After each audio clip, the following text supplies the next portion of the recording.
गुरुर्ब्रह्मा गुरुर्विष्णु गुरुर्देवो महेश्वराय गुरुर्साक्षात् परम ब्रह्म तस्मै श्री गुरुवे नमः।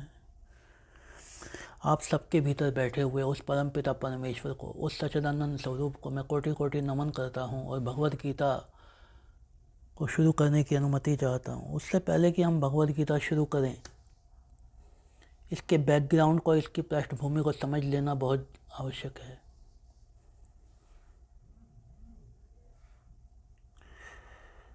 महाभारत काल में कौरव और पांडवों के बीच युद्ध हुआ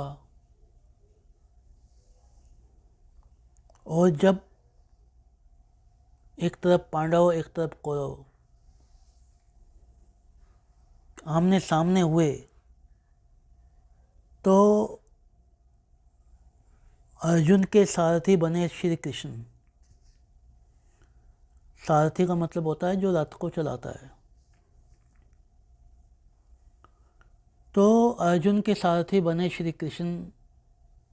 अर्जुन ने जब युद्ध के मैदान में अपने ही सगे संबंधियों को शत्रु भूमि में देखा या शत्रु के रूप में देखा तो उन्होंने अपने धनुष को नीचे रख दिया और श्री कृष्ण से कहा कि मैं ये युद्ध नहीं कर सकता, क्योंकि सामने शत्रु के रूप में मेरे परिवारजन, मेरे मित्रजन, मेरे सगे संबंधी हैं। इनके ऊपर मैं प्रहार नहीं कर सकता, वापस ले चलो रथ को। ऐसा कहकर वो वापस लौटने लगे तो उनके सारथी के रूप में जो श्री कृष्ण बैठे हुए थे, उन्होंने उन्हें सत्य का ज्ञान कराया और सत्य का उपदेश जो उन्होंने दिया,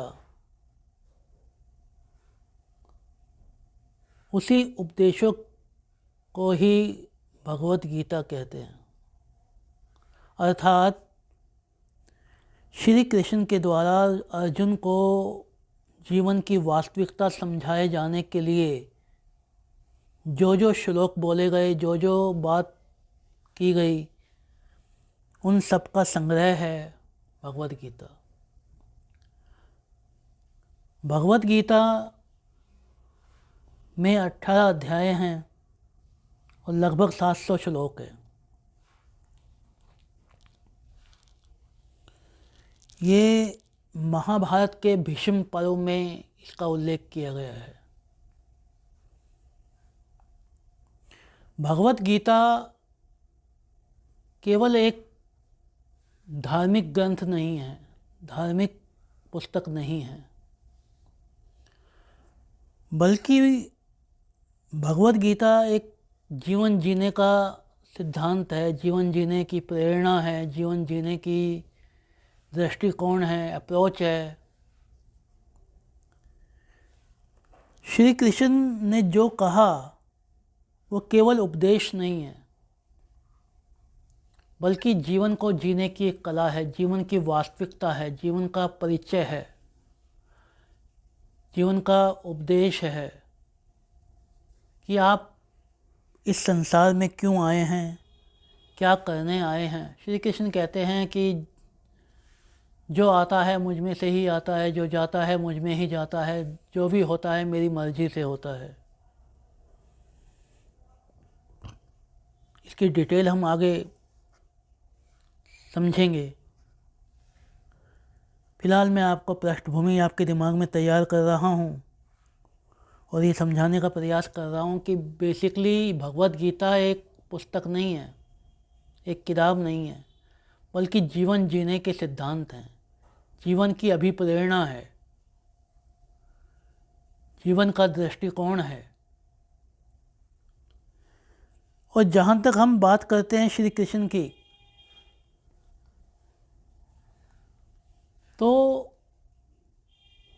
श्री कृष्ण ने जब जब जो जो उपदेश दिए हैं, जो जो चीज़ें समझाई हैं, वो जीवन जीने की एक कला है। जीवन को सही ढंग से जीने की एक दृष्टिकोण है। तो उस दृष्टिकोण को समझना हमारे लिए बहुत ज़रूरी है। श्री कृष्ण अर्जुन को समझाते हैं कि आत्मा का असली स्वरूप क्या है, आत्मा कौन है, परमात्मा कौन है, आत्मा का परमात्मा से मिलन कैसे हो सकता है, आपके आसपास जो आपके सगे संबंधी है वो आपके सगे संबंधी क्यों हैं, कर्म सिद्धांत क्या है, और व्यक्ति कर्म सिद्धांत से भाग नहीं सकता, और आत्मा का परमात्मा से मिलन कैसे हो सकता है। ये सारी बातें भगवत गीता में समझाई गई हैं। मेरी योग्यता नहीं है इतने पवित्र और महान ग्रंथ के बारे में कुछ भी कहने की, लेकिन जब भी मैंने भगवत गीता पढ़ी है, मैं लगभग 10-11 बार भगवत गीता पढ़ चुका हूँ, जब भी मैंने भगवत गीता पढ़ी है कुछ नया ही निकाल के लाया हूँ वहाँ से, कि अपने जीवन को सत्य के पथ पर अग्रसर करने में कुछ नया ही हाथ लगा है। और मैं उम्मीद करूँगा आपको भी कुछ नया दे सकूं और आपके जीवन का मार्ग प्रशस्त कर सकूं। यही मेरी आध्यात्मिक यात्रा है। तो अगले टॉपिक में या अगले वीडियो में हम प्रथम अध्याय की मेन बातों को आपको समझाने का प्रयास करूँगा उस प्रभु की कृपा से। अगर उन्होंने चाहा तो आपके जीवन का दीपक भी जल सकेगा।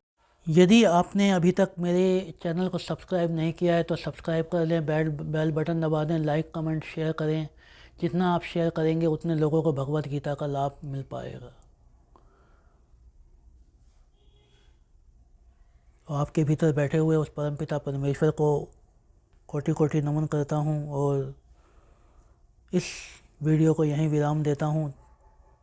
फिर एक नए वीडियो के साथ प्रथम अध्याय की बात करेंगे। जय माता दी।